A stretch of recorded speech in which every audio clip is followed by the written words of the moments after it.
इतने में ही महाराज उत्तराखंड के ऊंचे शिखर पर बैठे श्री केदारनाथ भगवान के मन में विचलन होने लगा। बोले इतने प्यारे लाल जी हैं, इतना सुख ले रहे हैं, ब्रजवासियों के संग इतना आनंद कर रहे हैं, मैं कैसे रहूं। तुरंत ठाकुर जी के मन में आया कि चलो दर्शन करवे चलें। और महादेव, देवादिदेव महादेव लाला का दर्शन करने के लिए आ रहे हैं। हे मैया तोरे द्वारे, यशोदा तोरे द्वारे, बाला योगिया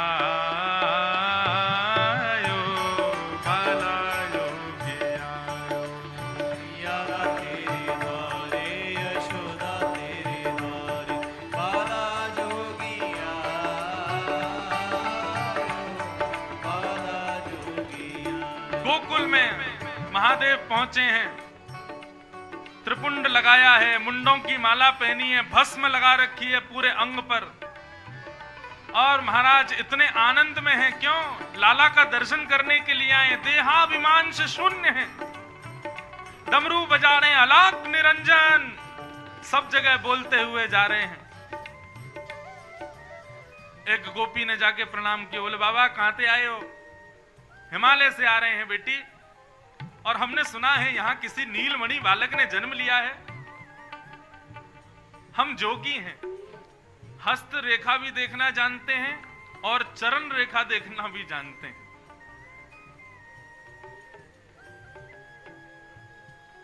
किसी बालक का यदि भविष्य दिखाना हो तो हमको बताओ। गोपी बोली, अरे हमारे नंद जी के लाला भयो है, जातना से भयो वादना से नजर लग गई है, ऐसी राक्षसी आई, हम लोगों ने बाकू जैसे तैसे मारो है। बाबा आप तो ऐसा कोई कवच दे जाओ कि हमारे लाला को फिर कभी कोई नजर गुजर नहीं लगे, ऐसे राक्षस राक्षसी कभी अला बला के रूप में हमारे लाला पे नहीं आए। महादेव बोले अभी लेके चलो, ऐसा कवच पहना जाएंगे कोई राक्षस नहीं आएगा। गोपी ने जाकर के मैया से कही, मैया बाहर एक जोगी आयो है और वह जोगी को मैं लेके आई हूं, वो लाला को ऐसा कवच पहना के जाएगा, ये जैसी राक्षसी आई ना पूतना, ऐसी अला वाला कभी हमारे लाला के ऊपर नहीं आएगी। अच्छा मैया का स्वभाव पता कैसा है? मैया कुछ भी ठाकुर जी के सामने ले जाती है, पहले उसका परीक्षण खुद करती है, पहले खुद देखती है और लाला के योग्य होगा तब लाला के सामने ले जाती है। मैया ने अटारी से देखा, महाराज मुंडों की माला, सर्प नाच रहे गले में और भाल पे चंद्रमा है, त्रिपुंड लगा रखा, भस्म रमा रखी है महाराज, पूरे मुंह सब ढके हुए, आंख ही आंख दिख रही हैं। ये मूछ महाराज अलाप निरंजन कह करके चिल्ला रहे हैं। मैया बोली, अरे गोपी या के सामने या की गोद में दूंगी अपने लाला को? बोलो मैया अरे जोगी है। बोले जोगी है तो कावे हो, या को रूप देख या को स्वरूप देख, इतने कठोर के हाथ में अपने लाला को दूंगी, डर जाएगा। बोले मैया अब तो मैं वाकू लिया ही, अब क्या करूं? बोले काम कर, थाली सजा के ला, रत्नंते मेवानते बढ़िया बढ़िया सामग्री या को दे दा के छुट्टी कर देंगे। गोपी थाली सजा करके लाई महाराज, नंद रानी चल रही हैं। ले भिक्षा चली नंद रानी, ले भिक्षा चली नंद रानी, ले भिक्षा चली नंद रानी, ले भिक्षा चली नंद रानी। कैसे? कंचन थाल सजायो मैया, कंचन थाल सजायो, हे मैया कंचन थाल सजायो मैया,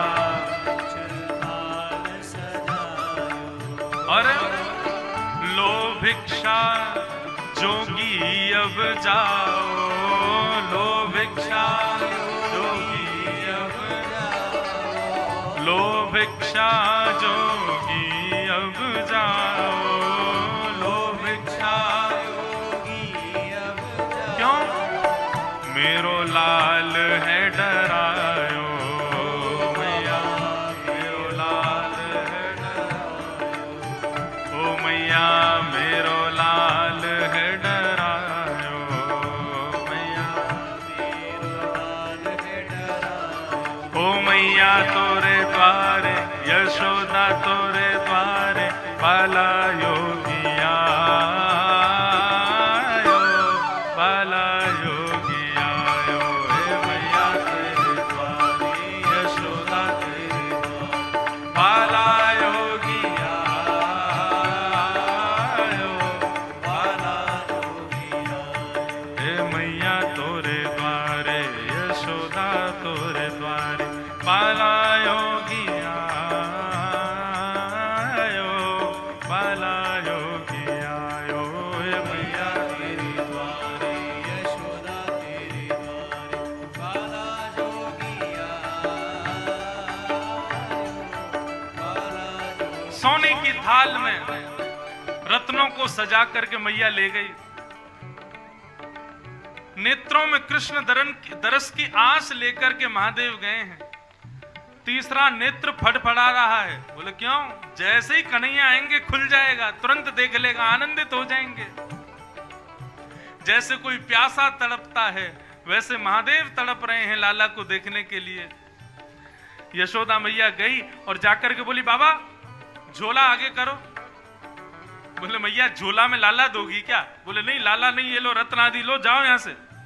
मैया हम तो आपके लाला को देखने आए हैं, हम तो उसका दर्शन करने आए हैं, आप ये क्या लेकर के आ गई हो इतनी सामग्री? बोले बाबा मैं सब जानू, ये सामग्री से ही आपको कल्याण हो जाएगा, ले जाओ याकू। मैया एक बार अपना लाला दिखा दो ना, हम सही बता रहे हैं, ऐसा ऐसा मंत्र फूंक करके जाएंगे दोबारा आपका लाला कभी रोएगा नहीं। मैया बोली ऐसा ना चाहिए, अब कल को गिर गए और लाला हमारो हंसन लगे तो? अरे गिरेगो तो रोना ही पड़ेगा ना। कल को कोई पीड़ा होगी, लाला रोवे ही नहीं हंसे, तो ऐसी हमको लीला नहीं चाहिए। नहीं मैया हम आशीर्वाद देके जाएंगे, जब भी लाला को पीड़ा होगी तभी रोया करेगा, वैसे नहीं रोएगा। मैया बोली नेक्स्ट से बालकन की तो पीड़ा ना होवे तो भी छोटी छोटी पीड़ा में रोने लगे, अब तो रात भर रोते ही रहेगो, दिन भर रोते ही रहेगो, हमें ऐसा आशीर्वाद ना चाहिए। मैया बाबा बोले मैया जब आप चाहोगी तब रोएगा और जब आप नहीं चाहोगी तब हंसेगा, ऐसा आशीर्वाद दे जाएंगे। मैया बोली कोई मां नहीं चाहती उसका बालक रोवे, सब माइयों ही चाहती हंस तो ही रहे, ऐसा आशीर्वाद ना चाहिए। हमारो लाला जैसो है, सुख में सुखी दुख में दुखी वैसो ही रहे। और बाबा देख हम तेरे सामने नहीं लाएंगे, ये तेने भस्म लगा रखे हैं, गले में मुंडन की माला और ये सर्प तेरे ऊपर जो नाच रहे हैं ना, इन सबन को देख के मेरा लाला डर जाएगा, मैं वाकू दर्शन नहीं कराऊंगी। मैया से बोले बाबा, बोले मैया तू अभी जानती नहीं है, अवोध है, मेरे गले में तो एक सर्प है, ऐसे 1000 फण वाले नाग पे तुम्हारा लाला सोता है। मैया बोली निपूते सोवे तेरे पिताजी 1000 फण वाले पे, मेरो लाला ना सोवे। बोले नहीं वो हमारे पिताजी ही तो हैं, वही सोते हैं। मैया आइंदा मत बोलियो 1000 फण वाले नाग पे सोवे मेरो लाला, नहीं कराऊंगी दर्शन। महादेव के नेत्रों में छोटे छोटे बिंदु आ गए अश्रु के। ना चाहिए तेरी दौलत दुनिया, ना चाहिए तेरी दौलत दुनिया, ना चाहिए तेरी दौलत दुनिया, ना चाहिए तेरी दौलत दुनिया, और ना ये कंचन माया मैया, ना ये कंचन माया। तो फिर अपने लाल को दर्श करा दे मैया, अपने लाल को दर्श करा दे मैया, अपने लाल को दर्श करा दे मैया, अपने लाल को दर्श करा दे मैया। मैं बहुत दूर से आयो मैया, बहुत दूर से आयो। हे मैया तोरे द्वारे, यशोदा तोरे द्वारे, बाला योगिया आयो, बाला योगिया आयो। हे मैया तेरे द्वारे, यशोदा तेरे द्वारे, बाला योगिया आयो, बाला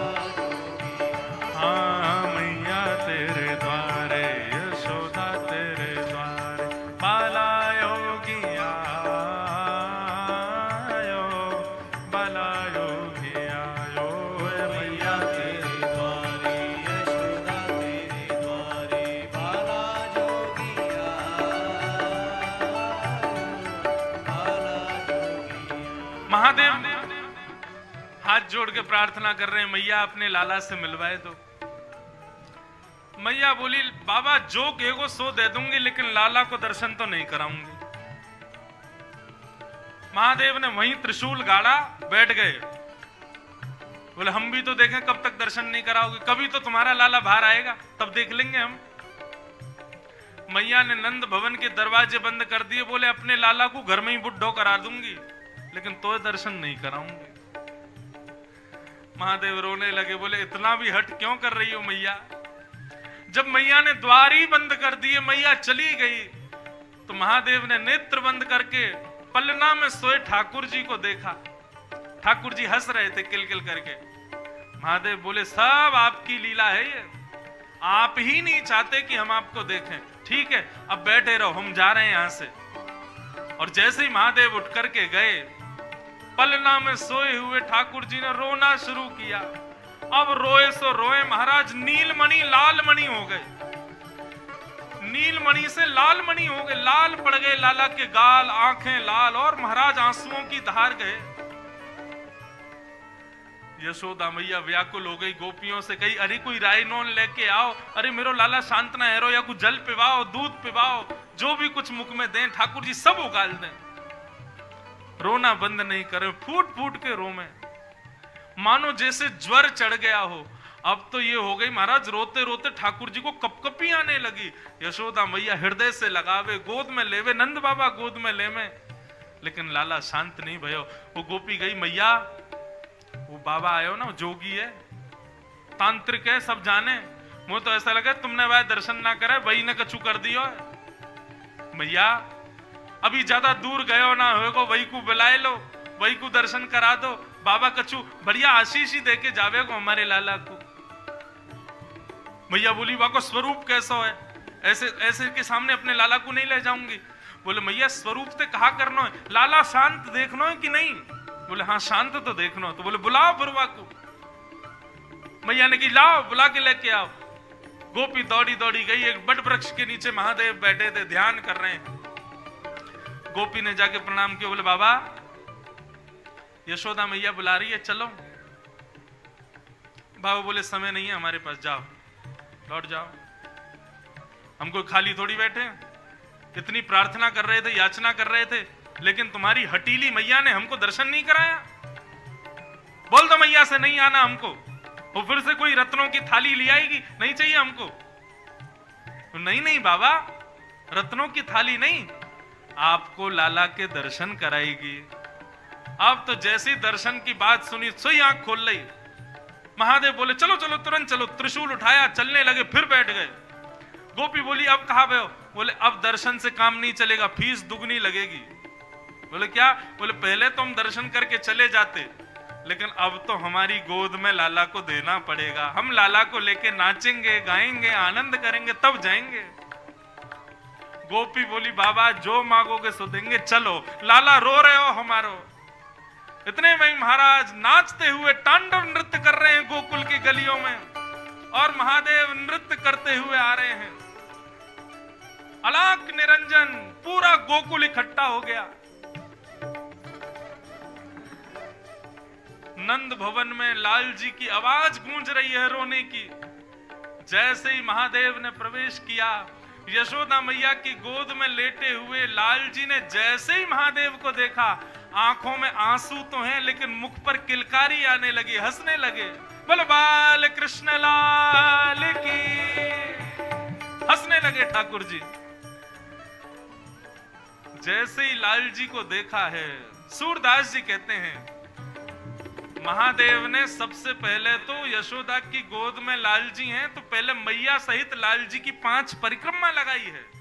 पंचवेर परिक्रमा करके, पंचवेर परिक्रमा करके, पंचवेर परिक्रमा करके, पंचवेर परिक्रमा, और श्रृंगीनाद बजायो भोले, श्रृंगीनाद बजायो, हाँ भोले श्रृंगीनाद बजायो, भोले श्रृंगीनाद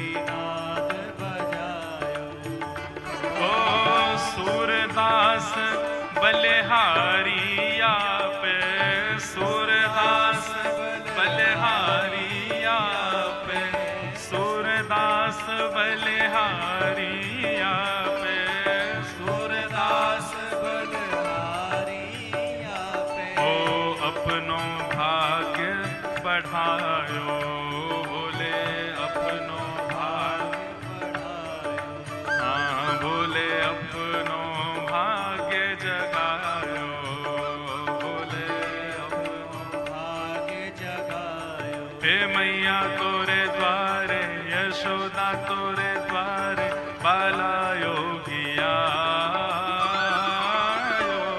बाला योगिया, हे मैया तेरे द्वारे, यशोदा तेरे द्वारे, बाला जोगिया बाला जोगिया। हे मैया तोरे द्वारे, यशोदा तोरे द्वारे, बाला योगिया बाला योगिया, हे मैया तेरे द्वारे, यशोदा तेरे द्वारे, बाला जोगिया। नमः पार्वती पतये, हर हर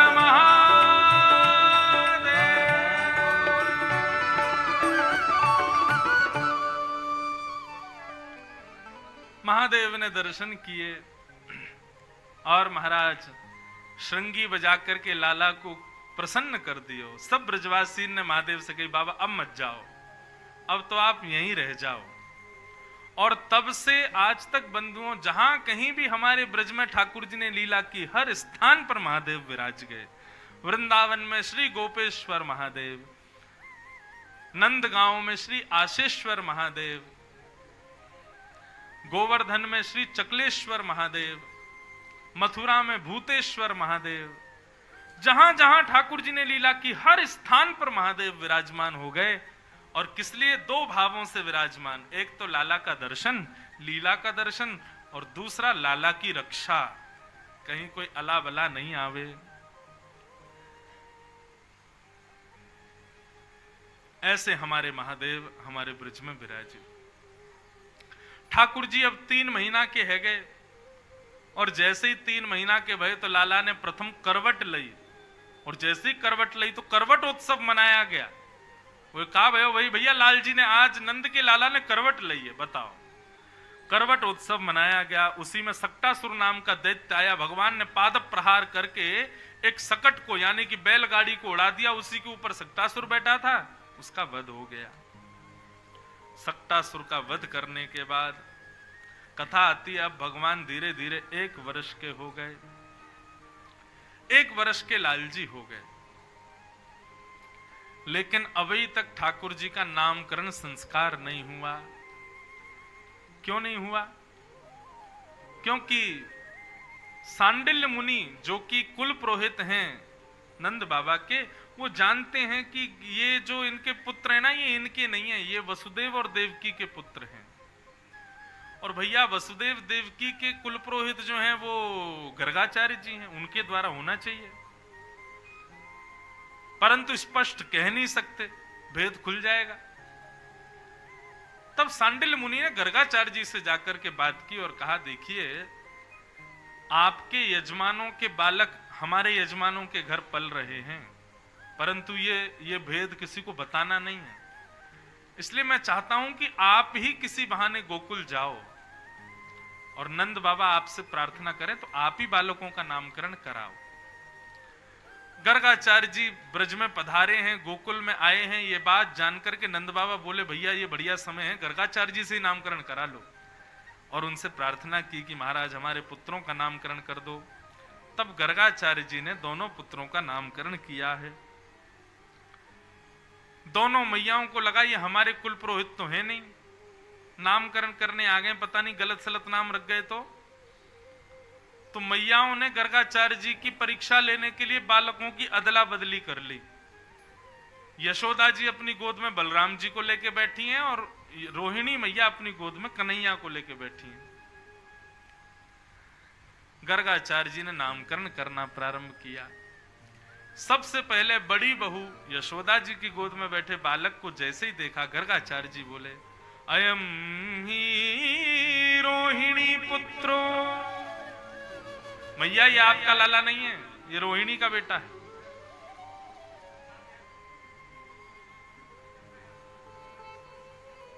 ये रोहिणी का बेटा है।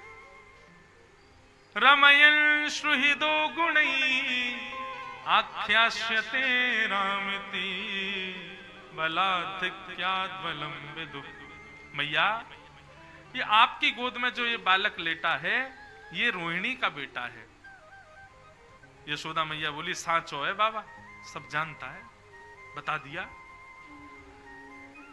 क्या नाम रखें इसका? बोले कि भैया जैसे राम जी ने अपने कुल मर्यादा का पालन किया वैसे ये बालक भी अपने कुल मर्यादा का बड़ा पालन करेगा, इसलिए मैं इसका नाम राम रखता हूं। पर बल की अधिकता होने की वजह से बल इसमें बहुत होगा, शेषनाग के समान बल होगा, इसलिए लोग इसको बलराम कह करके पुकारे। बोल बलराम जी महाराज की। रोहिणी मैया की गोद में बैठे ठाकुर जी को जैसे ही देखा, वर्णन करते हैं रसिक जन संत जन की गर्गाचार्य जी की समाधि लग गई। भगवान को देख करके अनंत समय तक समाधिस्थ हो गए श्री गर्गाचार्य जी। क्यों? इसके पीछे बड़े कारण बताए जाते हैं, परंतु एक रसिक जन का मैं भाव सुन रहा था, बोले भैया ठाकुर जी की सेवा में जड़ चेतन सब जाना चाहते हैं, जरूरी नहीं चेतन ही भगवान की सेवा करना चाहते हैं, जड़ भी भगवान की सेवा करना चाहते हैं। कैसी सेवा? बोले कि भैया गर्गाचार्य जी की जीभ पर हिंदी वर्णमाला के सारे अक्षर प्रकट हो गए और सब प्रकट होकर के गर्गाचार्य जी से जिद करने लगे, नहीं नहीं हमसे नाम रखो, हमसे नाम रखो ठाकुर जी का, हमको सेवा में भेजो, हमारी सेवा स्वीकार करो। तो गर्गाचार्य जी सोच रहे हैं किस अक्षर से नाम रखूं भगवान का। तब अंततो गत्वा गर्गाचार्य जी ने सबको सुख देने के लिए, सारे अक्षर रो रहे थे, तो सबसे कहा बहुनी संति नामानी, हिंदी वर्णमाला में जितने अक्षर हैं मैया उतने अक्षरों से आपके लाला के नाम होंगे, हर अक्षर से एक नाम होगा आपके लाला का। मैया बोली ऐसा मत करो, हमको आ आ ई कह के नहीं पुकारना लाला को, कोई एक नाम दे जाओ। बोले मैया ठीक है तो मैं एक नाम रखता हूं, आपका लाला कभी पीत वर्ण का हुआ, कभी श्वेत वर्ण का हुआ, कभी रक्त वर्ण का हुआ, इस बार ये श्याम वर्ण का है, इसलिए इसका नाम मैं रखता हूं इदानिम कृष्णताम गतः। श्याम वर्ण को ही कृष्ण कहते हैं, आपके लाला का मैं नाम कृष्ण रखता हूं। बोलो बाल कृष्ण लाल की। भगवान का नाम कृष्ण रखा गया। बंधुओं, ठाकुर जी का रंग, इसके पीछे बड़ी बातें चलती हैं रसिक जनों में, कैसा है ठाकुर जी का रंग? सांवला है ऐसा भी नहीं कह सकते, काला है ऐसा भी नहीं कह सकते, नीला है ये भी नहीं कह सकते। तो मैं अपनी एक बार कथा में कहीं कह रहा था, बोले भैया विश्व के जितने रंग हैं, जितने भी रंग हैं विश्व में, सब रंगों को यदि मिला दोगे तो जो रंग निकल के आएगा वही कृष्ण रंग है। आएगा गहरा ही आएगा, थोड़ा सांवला काले का मिक्सचर ही, लेकिन प्योर काला भी नहीं होगा, प्योर नीला भी नहीं होगा, सबको घोल करके जो रंग निकलेगा वो कृष्ण वर्ण है। ठाकुर जी का कृष्ण नाम रखा गया। ये तो था वर्ण के रूप से नाम, लेकिन वैसे अर्थ यदि किया जाए तो कृष्ण शब्द का अर्थ क्या है? पृथ्वी पर रहने वाले प्रत्येक मानव को कृषि कहते हैं, केवल खेती करने वाले को कृषि नहीं कहते, हर व्यक्ति को कृषि कहा जाता है। पृथ्वी पर जो रहे, पृथ्वी का लालन पालन जिससे हो उसको कृषि कहा जाता है। तो पृथ्वी का हर व्यक्ति कृषि है, और हर व्यक्ति जब इस नाम का उच्चारण करे तो उसकी निवृत्ति हो जाए ना। तो कृषि यानी कि मानव जिस नाम को गाकर के निवृत्त हो जाए, ना हो जाए, उसी नाम को कहते हैं कृष्ण। जिस नाम को गाने से पृथ्वी छूट जाए, बार बार का आवागमन छूट जाए, 84 लाख योनियां छूट जाएं, वही कृष्ण नाम है। ऐसे भगवान का नाम कृष्ण रखा। अब कृष्ण शब्द का कई लोग अशुद्ध उच्चारण करते हैं। वैसे तो एक बात आपको स्पष्ट कर दूं, भगवान का नाम अशुद्ध कभी होता ही नहीं। वो ठाकुर जी का नाम ही कैसा जो अशुद्ध हो जाए? सांसारिक वस्तु अशुद्ध होती है, भगवत नाम कभी अशुद्ध नहीं होता। आप कैसे भी बोलो, लेकिन फिर भी विचार करो कि शुद्ध ही बोलो। ठाकुर जी का नाम शुद्ध है, हमारी बोलने की प्रक्रिया अशुद्ध है। कई लोग कृष्णा बोलते हैं, कई लोग किशन बोलते हैं, कृष्ण बोलते हैं, जाने क्या कृष्ण कन्हैया। अरे कृष्ण नहीं है, कृष्ण।